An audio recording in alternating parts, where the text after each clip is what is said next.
Hi friends, പുതിയൊരു വീഡിയോയിലേക്ക് എല്ലാവർക്കും സ്വാഗതം. അങ്ങനെ വിക്രവും വേദയും അനിയൻകുട്ടനെ കാണാൻ വേണ്ടിയിട്ട് റൂമിലേക്ക് പോവുകയാണ്. ആ സമയത്ത് അനിയൻകുട്ടൻ നന്നായിട്ട് കരയുന്ന കാഴ്ചയാണ് അവർ കാണുന്നത്. അന്നേരം വിക്രം അനിയൻകുട്ട എന്ന് വിളിക്കുമ്പം വിക്രത്തിൻ്റെ കൈ പിടിച്ചിട്ട് അനിയൻകുട്ടൻ വീണ്ടും ഭയങ്കര കരച്ചിൽ കരയാണ്. എന്നിട്ട് അനിയൻകുട്ടൻ പറയും, വിക്രം എൻ്റെ മുന്നിൽ വെച്ചിട്ട് അവർ പുളിക്കണേ എന്നിങ്ങനെ പറയാണ്. അന്നേരം വേദ ചോദിക്കും, ശരിക്കും എന്താ ഉണ്ടായത് അനിയൻകുട്ട? നീയാണ് പുളിക്കൻ്റെ മരണത്തിൻ്റെ ഏക ദൃക്സാക്ഷി. നിന്റെ മൊഴിയില ഇനി നമ്മൾ നിയമത്തിൻ്റെ മുന്നിൽ പോരാടാൻ പോകുന്നത്. ഇത്രയും കാലം നിന്നെ ഇങ്ങനെ ആക്കിയതിനും നമ്മളെ ഇങ്ങനെ ഇട്ട് ഓടിച്ചതിനൊക്കെ പകരം വീട്ടാനുള്ള സമയമായത് എന്നൊക്കെ വേദ ഇങ്ങനെ അനിയൻകുട്ടനോട് ചോദിക്കുകയാണ്. പറയേ, എന്താ ശരിക്കും സംഭവിച്ചതെന്ന് അനിയൻകുട്ടൻ്റെ അടുത്ത് ചോദിക്കുമ്പോൾ അനിയൻകുട്ടൻ നടന്ന സംഭവങ്ങളൊക്കെ അവരുടെ അടുത്ത് പറയാൻ പോവുകയാണ്. ജോബിയും ജോസഫും പുറത്തു പോയ സമയത്ത് ഞാൻ ഭക്ഷണം വാങ്ങിക്കാൻ വേണ്ടിയിട്ട് പോയതായിരുന്നു. അങ്ങനെ ഭക്ഷണം വാങ്ങിച്ച് തിരിച്ചു വരുമ്പോഴാണ് ഞാൻ ആ കാഴ്ച കാണുന്നത്. എന്നിട്ട് അനിയൻകുട്ടൻ പറയും, എൻ്റെ മുന്നിലിട്ടാണ് അവർ പുളിക്കണേ എന്ന് പറഞ്ഞിട്ട് വീണ്ടും ഇങ്ങനെ കരയാണ്. അന്നേരം വിക്രം വേദയുടെ അടുത്ത് പറയും, എനിക്കിത് ആദ്യം സംശയം ഉണ്ടായിരുന്നു, പക്ഷേ ശ്രീകാന്ത് നിൻ്റെ സ്വന്തം ചോരയാണല്ലോ, അങ്ങനെ ഒരു ആരോപണം ഉന്നയിക്കുമ്പം അതിൻ്റെ തെളിവില്ലാതെ സൂചിപ്പിക്കേണ്ടെന്ന് മാത്രം, അതുകൊണ്ടാണ് ഞാൻ പറയാതിരുന്നത് എന്ന് പറയാണ്. അങ്ങനെ അവർ അനിയൻകുട്ടനായിട്ട് സംസാരിച്ചതിന് ശേഷം പിന്നെ പുറത്ത് അച്ഛൻ്റെ അടുത്തൊക്കെ കാര്യങ്ങൾ പറയാണ്. അപ്പോൾ അച്ഛൻ പറയും, കാര്യങ്ങൾ ഇനി ഇത്രത്തോളം ആയ സ്ഥിതിക്ക് ഇനി എന്താണ് അടുത്ത നടപടി എന്ന് അറിയിക്കണം. അന്നേരം വേദ പറയും, നാട്ടിൽ ചെന്ന് കേസുമായിട്ട് പോകണം അച്ഛോ. അന്നേരം അച്ഛൻ പറയുകയാണ്, അതിനു മുമ്പ് വേദയുടെ അച്ഛനെ ഇക്കാര്യം അറിയിക്കണം. എന്നിട്ട് അച്ഛൻ പറയും, ഇത്രയും വലിയ കുടുംബത്തിൽ ഇത്രയും സൗകര്യത്തോടെ വളർന്ന കുട്ടിയാണ് വേദ എന്ന് മുൻപ് അറിഞ്ഞില്ലല്ലോ. അങ്ങനെയാണെങ്കിൽ ഇവരെ ഇവിടെ താമസിപ്പിക്കേണ്ടിയിരുന്നില്ല. വ്യക്തമായിട്ടല്ലെങ്കിലും ചെറുതായിട്ടൊക്കെ എനിക്കറിയായിരുന്നു അച്ഛോ, പക്ഷേ വളരെ ലളിതമായ തോട്ടം തൊഴിലാളികളായിട്ട് മാത്രമേ ഇവരെ കാണാവൂ എന്ന് സജീവ് പ്രത്യേകം പറഞ്ഞതുകൊണ്ടാണ് ഞാൻ അച്ഛൻ്റെ അടുത്തൊന്നും പറയാതിരുന്നത് എന്ന് വർഗീസ് പറയാണ്. ആദ്യ ദിവസം നിങ്ങളിവിടെ വന്നപ്പോൾ പള്ളിയുടെ കുരിശിൻ്റെ നേല് നിങ്ങളുടെ മുഖത്ത് കിടപ്പുണ്ടായിരുന്നു. അതൊരു അനുഗ്രഹമായിട്ടല്ല, മുന്നറിയിപ്പായിട്ടാണ് എനിക്ക് തോന്നിയത് എന്ന് അച്ഛൻ പറയാണ്. എന്നിട്ട് അച്ഛൻ പറയും, മരണത്തിൻ്റെ നിഴൽ അത് നിങ്ങളുടെ ദേഹത്തുണ്ടായിരുന്നു. അത് ശരിയാണെന്ന് ഇപ്പം തെളിഞ്ഞില്ലേ? ഇനി എത്രയും പെട്ടെന്ന് നിങ്ങൾ വീട്ടിലേക്ക് തിരിച്ചു പോകണം. നിയമപരമായി ചെയ്യാൻ പറ്റുന്നതൊക്കെ ചെയ്യണം. ഇനി സന്തോഷത്തോടെ നിങ്ങൾ ജീവിക്കണം. നിങ്ങളെ സ്നേഹിച്ച നാട്ടുകാരായ ഞങ്ങളുടെ ആഗ്രഹം അതാണ്. ഏതായാലും വേദ അച്ഛനെ വിളിച്ച് സംസാരിക്കുമോ എന്ന് അച്ഛൻ പറഞ്ഞതിന് ശേഷം പിന്നെ വേദയുടെ തലയിൽ കുരിശ് വെച്ചിട്ട് ഇങ്ങനെ അച്ഛന് പ്രാർത്ഥിക്കുക കേട്ടോ. അതിനുശേഷം വിക്രമിൻ്റെ തലയിലും കുരിശ് വെച്ച് പ്രാർത്ഥിച്ചിട്ട് പറയും, കർത്താവിൻ്റെ കൃപ എപ്പോഴും നിങ്ങൾക്കുണ്ടാവട്ടെ എന്ന്. എന്നിട്ട് അച്ഛനും വർഗീസും അവിടെ നിന്ന് പോവുകയാണേ. അവർ പോയതിന് ശേഷം സേതു ചോദിക്കും, അതെ എപ്പോഴാണ് മടക്കം? അപ്പോൾ വിക്രം പറയും, ഇന്നത്തെ കല്യാണാഘോഷം കഴിഞ്ഞ് നാളെ തന്നെ ഞങ്ങൾ മടങ്ങും. അതിനു മുമ്പ് ഇവൾക്കൊരാഗ്രഹമുണ്ട്. ഇവളോട് ഞാൻ ആ കണ്ണീർമലയെ പറ്റി പറഞ്ഞിട്ടുണ്ടായിരുന്നു. അപ്പം മുതൽ ഇവൾക്ക് ആ മല കാണണം എന്നൊരാഗ്രഹം. ആ മലയോട് ചേർന്ന ഒരു റിസോർട്ടുണ്ട്. എനിക്കവിടെ നാളെ ഒരു ചെറിയ ഫംഗ്ഷൻ ഉണ്ട്. അത് കഴിഞ്ഞിട്ട് ഞാനും മലമുകളിലേക്ക് വരാം. അവിടെ വന്നിട്ട് നമുക്ക് ഒരുമിച്ച് പോവാം എന്നൊക്കെ സേതു അവരുടെ അടുത്ത് പറയാണ് കേട്ടോ. പക്ഷെ ആ മലമുകളിലേക്ക് ഇപ്പോൾ ട്രെക്കിങ്ങിനൊന്നും ആരും പോവാറില്ല, ആളുകളൊന്നും ഇല്ലയെന്ന് സേതു ഇങ്ങനെ പറയുമ്പം വിക്രം പറയും, അങ്ങനെയുള്ള സ്ഥലങ്ങളല്ലേ രസം. അപ്പം ശരിയെന്ന് പറഞ്ഞിട്ട് സേതു പോകാൻ നിൽക്കുമ്പം വിക്രം ചോദിക്കും, വൈകിട്ട് കല്യാണത്തിന് വരില്ലേ? ഓ, അത് ഞാൻ മറന്നു, ഉറപ്പായിട്ടും ഞാൻ വരാമെന്ന് പറഞ്ഞിട്ട് സേതു അവിടെ നിന്ന് പോവാണേ. സേതു പോയതിന് ശേഷം വേദ അവളുടെ അച്ഛനെ വിളിക്കുകയാണ്.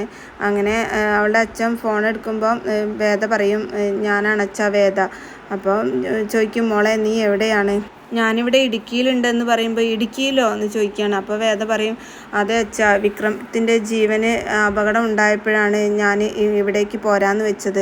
ഇങ്ങനെ എത്ര കാലം മാറി നിൽക്കും മോളെ എന്ന് ചോദിക്കുമ്പോൾ വേദ പറയും, പുളിക്കനെ കൊന്നവരെ കണ്ടെത്തുന്നത് വരെ മാറി നിൽക്കണം എന്നാണ് ഞങ്ങൾ കരുതിയത്. എന്നാൽ ഞങ്ങൾക്ക് അതിപ്പോൾ മനസ്സിലായി അച്ഛാന്ന് പറയുമ്പോൾ ആരാ മോളെ എന്ന് ചോദിക്കുകയാണ്.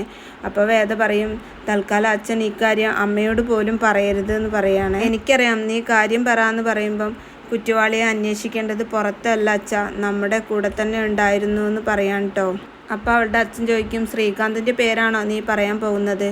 ഒപ്പം ചന്ദ്രശേഖരൻ്റെ അങ്കിളിൻ്റെയും എന്ന് പറയുമ്പം ആകെ ഒന്ന് ഞെട്ടാണ് കേട്ടോ വേദയുടെ അച്ഛൻ. പിന്നീട് വേദ നടന്ന സത്യങ്ങളൊക്കെ അദ്ദേഹത്തിൻ്റെ അടുത്ത് പറയുകയാണ്. എന്നിട്ട് അദ്ദേഹം പറയും, ഇനി ഒരു നിമിഷം നീ അവിടെ നിൽക്കരുത്, ഉടൻ തന്നെ തിരിക്കണം. എവിടെ താമസിക്കണം, എപ്പോൾ വരണം എന്നൊക്കെ ഞാൻ ഉടനെ അറിയിക്കാം. ഒരാളെയും അറിയിക്കാതെ ഇത് നിയമപരമായി നമ്മൾക്ക് നേരിടണം.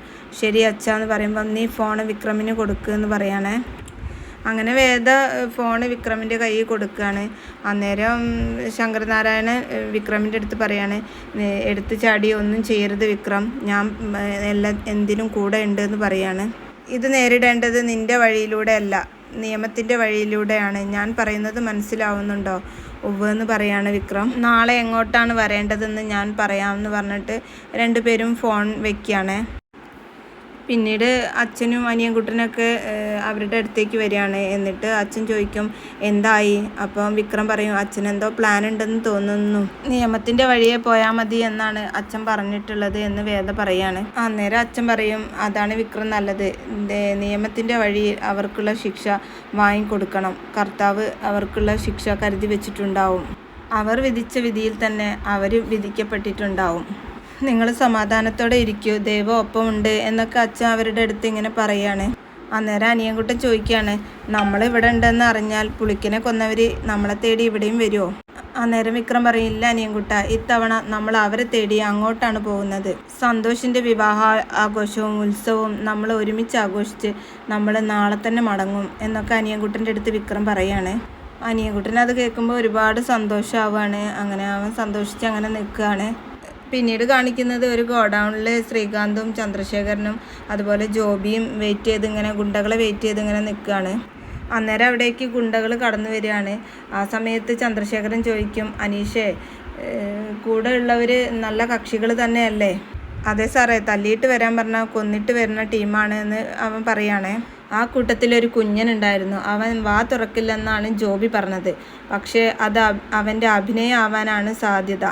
പക്ഷേ നമുക്ക് അവനെ അങ്ങ് ഇല്ലാതാക്കണം എന്നൊക്കെ ചന്ദ്രശേഖരൻ പറയാണ്. പുളിക്കൻ്റെ മരണത്തിന് ജീവനുള്ളൊരു ദൃക്സാക്ഷി വേണ്ട, ബാക്കി രണ്ടെണ്ണത്തിനെയും ഇവിടെ എത്തിക്കണം. ഇവിടെ കൊണ്ടുവന്നതിന് ശേഷം ബാക്കി കാര്യങ്ങൾ തീരുമാനിക്കാം. വാസവനെ ഏൽപ്പിച്ച ഗുണ്ടകളെന്നേ അവരറിയാൻ പാടുള്ളൂ.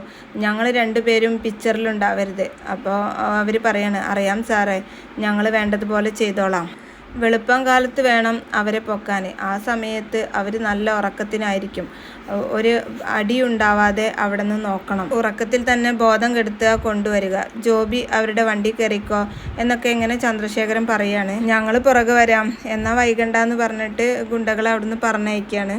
അങ്ങനെ ഗുണ്ടകൾ പോയതിനു ശേഷം ശ്രീകാന്ത് പറയും, എന്നാൽ നമുക്ക് പുറപ്പെട്ടാലോ? ആ സമയത്ത് ചന്ദ്രശേഖരൻ പറയാണ്, ശ്രീകാന്ത്, അവളുടെ പേരിലുള്ളത് മുഴുവൻ നമ്മളുടെ പേരിൽ രജിസ്റ്റർ ചെയ്തതിന് ശേഷം നമ്മൾ ഈ കളി അവസാനിപ്പിക്കൂ. അതിനിടയിൽ അനിയത്തിയാണെന്നുള്ള സെൻറ്റിമെൻറ്റ്സുമായിട്ട് വരരുത്. ഞാനോ? അച്ഛൻ വന്ന് വണ്ടി കയറാൻ നോക്ക് എന്ന് പറഞ്ഞിട്ട് അവർ അവിടുന്ന് പോവുകയാണ്. പിന്നെ കാണിക്കുന്നത് സന്തോഷിൻ്റെ വിവാഹാഘോഷമാണ് കേട്ടോ. അതിൽ വിക്രവും വേദയും നല്ല വേഷത്തിൽ വന്ന് അണിഞ്ഞൊരുങ്ങി നിൽക്കുകയാണ്. പൊട്ടുകുത്തടി പുടവ ചുറ്റടി എന്നുള്ള പാട്ടിന് എല്ലാവരും നൃത്തച്ചുവട് വയ്ക്കുന്ന ഒരു സീനൊക്കെയാണ് കേട്ടോ പിന്നെ കാണിക്കുന്നത്. വിക്രവും വേദയും അവിടേക്ക് വരുമ്പോൾ പിന്നെ അവരെയും ഡാൻസ് കളിക്കാൻ കൂട്ടിക്കൊണ്ടു പോവാണ്. പിന്നീട് അവരോടൊപ്പം നല്ല മനോഹരമായിട്ട് വിക്രവും വേദയും ഡാൻസൊക്കെ ചെയ്യാണ് കേട്ടോ. അതിനിടയിൽ സന്തോഷിൻ്റെയും ശ്രീലക്ഷ്മിയുടെയും കുറച്ച് റൊമാൻസ് സീനൊക്കെ കാണിക്കുന്നുണ്ട്. പിന്നീട് അവരോടൊപ്പം ശ്രീലക്ഷ്മിയും നന്നായിട്ട് ഡാൻസ് കളിക്കുന്നുണ്ട് കേട്ടോ. അങ്ങനെ അവർ പാട്ടും ഡാൻസും ഒക്കെ ആയിട്ട് ഉത്സവവും അതുപോലെ സന്തോഷിൻ്റെ കല്യാണവും ഒക്കെ ഗംഭീരമായിട്ട് ആഘോഷിക്കുകയാണ്. അതോട് കൂടിയിട്ടാണ് കേട്ടോ ഇന്നത്തെ എപ്പിസോഡ് അവസാനിക്കുന്നത്.